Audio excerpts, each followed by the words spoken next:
नमस्कार, आप देख रहे हैं ASTV 24 अंक संवाद। ASTV 24 अंक संवाद में आप सभी दर्शकों का स्वागत है। ASTV 24 का मैं राष्ट्रीय समाचार संपादक बुद्धेश पांडे। इस समय मैं मौजूद हूं उत्तर प्रदेश का एक जिला पड़ता है लखीमपुर खीरी। लखीमपुर खीरी के तहसील धौरहरा क्षेत्र के अंतर्गत ग्राम पंचायत कफारा है। कफारा, मैं यहाँ का निवासी हूँ, मेरा जन्म यही हुआ है, मेरा बचपन यही गुजरा है और उसी के उपलक्ष्य में आज ASTV 24 के माध्यम से मैं एक कुल देवी जो कि जांगड़ा परिवार स्टेट ईसानगर की कुल देवी के बारे में आप लोगों को बताने का काम करूंगा। ये आप देख रहे हैं, हम अपने कैमरामैन संजय दीक्षित जी के साथ है और उनके से कहेंगे कि ये वो विशाल मंदिर है जो कि महारानी कुंवर अम्बरी, जो महारानी कुंवर अम्बरी थी और उनके द्वारा यहाँ पर देखभाल की गई थी। और ये मंदिर जो है 1995 में इसमें एक बेशकीमती मूर्ति जो कि कलकत्ता में जो देवी जी की मूर्ति है उसके स्वरूप, उस मूर्ति का चयन जांगड़ा परिवार ने यहाँ पर किया था। और 1707 ईस्वी में उस देवी माँ की मूर्ति जो कि आशापूर्ण माँ के नाम से विख्यात हुई, उनकी स्थापना यहाँ पर की गई थी। 1995 में चोरों के द्वारा वो मूर्ति चोरी कर ली गई और आज लगभग 27 साल हो रहे हैं उसके क्रम में। और बेशकीमती मूर्ति थी जो कि अंतरराष्ट्रीय बाजारों में करोड़ों की कीमत उसकी आंकी गई। आज धौरहरा कोतवाली के मालखाने में मां आशापूर्णा कैद हैं। उसके बाद में अभी 3 साल पहले 2018 में ये देखिए नई आशापूर्णा मंदिर समिति की टीम बैठी हुई है हमारे साथ। कैमरामैन से अपने कहेंगे कि दिखाने का काम करें। इन लोगों के द्वारा एक पीतल की मूर्ति का ला करके और यहाँ पर इन नए युवाओं द्वारा माता जी की स्थापना कराई गई। ये जो मंदिर है आप देख रहे हैं 19 साल 23 पूरी जो है 2 शताब्दी जो है, दो दशक तक बगैर मूर्ति के ये मंदिर पड़ा रहा। हम अपने कैमरामैन से दिखाना चाहेंगे। ये जो आप फील्ड देख रहे हैं, ग्राउंड देख रहे हैं, इसे लोग फुलवरिया कहते थे। हम लोग जान रहे हैं यहाँ पर लोग फुलवरिया कहते थे। अनेक पेड़, अनेकों तरीके के पेड़ यहाँ पर, हर फल हर सब्जी के पेड़ यहाँ पर उगा करते थे। और यहीं पर राजा विक्रम सिंह का निवास हुआ करता था, जो कि सुरेंद्र वीर विक्रम सिंह का निवास हुआ करता था।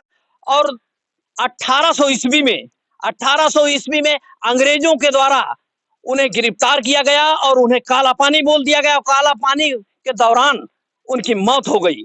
मौत के दौरान रानी कुंवर अम्बरी जो थी वो सदमे में पहुंच गई और उसके बाद में उनकी देखरेख इस गांव के सम्मानित व्यक्ति स्वर्गीय पंडित माता प्रसाद तिवारी जी के द्वारा किया गया। उनके द्वारा देखरेख की गई और महारानी की सेवा की गई। उसके बाद में उसी सदमे से महारानी नहीं उभरी और उनका देहांत हो गया। मैं आपको बताना चाहता हूं, इसी क्रम में हमारे साथ में हमारे ब्रजलाल काका जो कि मौजूद हैं, मैं उनसे जानना चाहूंगा। काका, यानी यहाँ पर आपने क्या देखा? यहाँ जैसे युवा हैं और आपने क्या देखा यहाँ पर? आज तो फील्ड है, केवल बच्चे यहाँ पर खेलते हैं। यहाँ फुलवारी थी जिसमें आम के पेड़ थे, जामुन के पेड़ थे और बिही के पेड़ थे और नींबू के पेड़ थे, यानी इत्यादि फुलवारी थी यहाँ पर।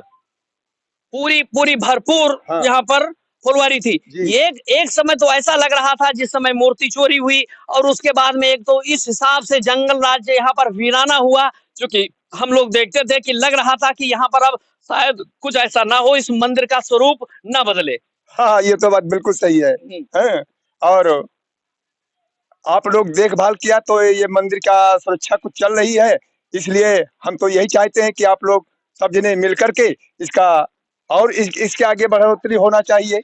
इसी क्रम में इस मंदिर के पुजारी रमेश पांडे जी हैं और इस मंदिर के संरक्षक जो इस समय युवा है और देख रेख कर रहे हैं और स्वर्गीय श्री माता प्रसाद तिवारी जी के पोते हैं आकाश। आकाश जी, जब आपने होश संभाला तो क्या लगा, किस हिसाब से आपने के मन के अंदर ऊर्जा आई? क्योंकि बहुत सारे लोग कहते थे कि ये परिवार है जिसके संरक्षण में ये तिवारी खानदान है, उसके संरक्षण में ये मंदिर रहा और इसी से लोग नजदीक नहीं आने आने का काम करते थे। एग्जैक्टली जो सत्य है, सत्य है। लेकिन जब आप आए और आप में जब छवि मिली और युवाओं ने देखा, तो आपने कैसा मन के अंदर विकृत हुई, क्या मन के अंदर जगह जो आपने 2018 में पुनः देवी जी की मूर्ति पीतल की ला करके और आपने स्थापना की? इसका श्रेय मैं सबसे पहले ग्राम वासियों को देना चाहता हूँ, क्योंकि ये ग्राउंड जो है हम लोग इसमें मैच खेलना स्टार्ट किया। धीरे-धीरे मैच खेलते-खेलते कुछ माताजी के प्रति रुझान हुआ, क्योंकि जब हम लोग मैच खेलते थे, तो ऐसा होता था कि कभी ऐसी सिचुएशन आती थी तो हम लोग सोचते थे कि हे माताजी मैच ये जिता दीजिए, हम लोग आपकी सेवा हमेशा करेंगे। धीरे-धीरे कुछ उनकी कृपा होती रही। टूर्नामेंट होता था, टूर्नामेंट एक। जी, टूर्नामेंट होते रहे थे यहाँ पे और हम लोग हमेशा यहाँ पे जीते। तो उन्हीं की कृपा रही जो हम लोगों के मन में ये बातें डाली और धीरे-धीरे हम लोगों ने इसका उत्थान स्टार्ट कर दिया। फिर हम लोग धीरे-धीरे इसके उत्थान के लिए आगे बढ़ते रहे और हमारी एक दादी हैं, उमा बाजपेयी जी, जिन्होंने इस मंदिर की मूर्ति स्थापना में बहुत बड़ा सहयोग किया और साथ ही साथ हमारे जितने भी कमेटी के सदस्य हैं, उनका भी सहयोग बहुत रहा। नाम लेना चाहेंगे कुछ लोगों का? जी, बिल्कुल। हमारे उत्तम भैया जो कि आज आए नहीं हैं, धीरज चाचा हैं, सुरेंद्र पांडे जी हैं, दुलारे बाबा हैं हमारे, बहुत सारे साथी ऐसे हैं, जिनकी सब लोगों की मदद से हम लोग ये कार्यक्रम अपना सफल कर पाए हैं और आगे भी ऐसा सोचते हैं कि आगे भी सफल करते रहें। मैं भी इस गाँव का युवा था जब आप लोगों के अवस्था में था, जब हमारी उम्र 18-20 थी, तो हमने भी कई जागरणों में यहाँ पर हिस्सा लिया है और सर्वप्रथम हमने भी एक जागरण कराने का काम यहाँ पर किया था। उसके बाद में ये दुर्भाग्य कहें और कुछ कहें जो 1995 में इस मूर्ति की चोरी हो गई, जो कि बरामद हुई। उसके बाद में अब मुकदमे के अंतर्गत वो धौरारा कोतवाली में है और मेरी प्रभारी निरीक्षक धौरारा से बात हुई थी। उन्होंने कहा कि कोर्ट में किसी ने भी रिलीज का कोई आर्डर नहीं डाला है। यदि कोर्ट में रिलीज का आर्डर डाला जाए तो संभवतः ये मूर्ति रिलीज हो जाएगी। क्या आप लोगों ने मन में या परिवार में या कमेटी में कोई ऐसी चर्चा की? जी, चर्चा हम लोगों ने बिल्कुल की, लेकिन बात ये है कि वो मूर्ति जो है वो बहुत बेशकीमती है। उसकी सिक्योरिटी की ज़िम्मेदारी अगर पूरा ग्रामवासी हमारे अगर उठाने को तैयार रहें, तो बिल्कुल वो काम हो सकता है। क्योंकि वो इतनी अमूल चीज़ है जिसका कोई मूल्य नहीं है। और अगर लेकिन भैया मैं एक बात कहना चाहूँगा, बहुत सारे अमूल्य है। इस समय योगी जी की सरकार है और योगी जी की सरकार में यदि आप ऐसा कदम उठाते हैं और उस समय और इस समय में अंतर है। उस समय कफारा में पुलिस पिकेट सिर्फ हुआ था और आज पुलिस चौकी है। और अगर आप लोग ऐसा करें, चूंकि मेरी कई अधिकारियों से बात हुई, मेरी कई वरिष्ठ अधिवक्ता बंधुओं से बात हुई, तो वो यही चीज कह रहे हैं। तो क्या आप लोगों ने अभी मन नहीं बनाया कि ऐसे ही चलता रहेगा? नहीं, मन बिल्कुल है, उससे पहले कि इसकी व्यवस्थाएँ जो हैं वो सुदृढ़ की जाएँगी, पहले इसकी बाउंड्री होगी और जो है मंदिर में जो भी चीज़ें अभी बिगड़ी चल रही हैं, उनको सुधार होगा। उसके बाद में हम लोग बिल्कुल अपना प्रयास करेंगे कि जो मूर्ति मालखाने में है, वो मंदिर में पुनः स्थापित की जाए। अब हमारे साथ थे आकाश तिवारी जी, जिनका पूरा श्रेय है कि दोबारा मां आशापूर्णा के नाम से एक पीतल की मूर्ति यहाँ पर स्थापित की गई और प्राण प्रतिष्ठा हुई और उसके उपलक्ष्य में एक वार्षिक कार्यक्रम का आयोजन भी किया जाता है। वो बसंत पंचमी के उपलक्ष्य में हम लोग माताजी का जन्म उत्सव के तौर पे मनाते हैं, जो कि इस बार भी फरवरी माह में अनिवार्य रूप से होना रहा है मंदिर का,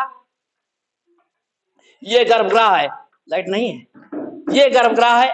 और ये देखिए जो इन युवा आशापूर्णा युवा टीम के द्वारा इन माँ का यहाँ पर प्राण प्रतिष्ठा की गई है।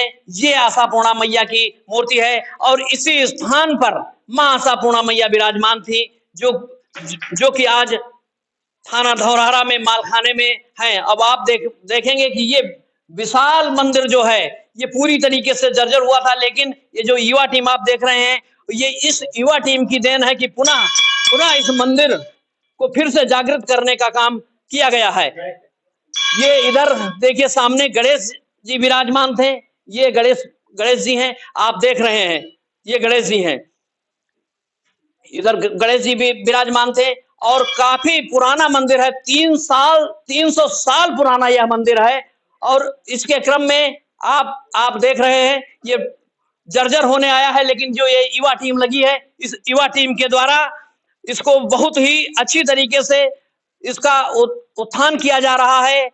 ASTV 24 से मैं राष्ट्रीय समाचार संपादक, लखीमपुर खीरी, उत्तर प्रदेश।